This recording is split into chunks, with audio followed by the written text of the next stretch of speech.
Instacart used to show you way more information before you accept an order, and most shoppers don't even realize what has changed.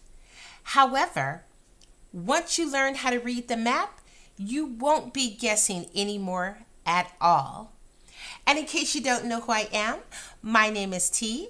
I have been a full-time, full-service Instacart shopper for over 8 years, and I've done well over 10,000 batches. So if you want to know all things Instacart, this is where you ought to be. Now, back in the day, before you hit accept, you could actually see the customer's name and their exact address. Now, all you get is the store, item count, and a rough mileage estimate. But here's the part a lot of people don't know. Once you accept the order, you can still figure out where it's going. If you go into the batch details and zoom in on the map, Instacart will show you a pinpoint address. Now, it won't always show you the full street name, but it gives you enough to work with.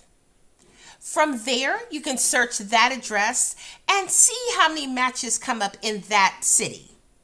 If there's only one, you've got your exact drop-off. If there's more than one, just compare it with the mileage Instacart gave you. Now, this is super helpful if you are multi-apping, like if you're in Texas, something like Instacart and Favor at the same time.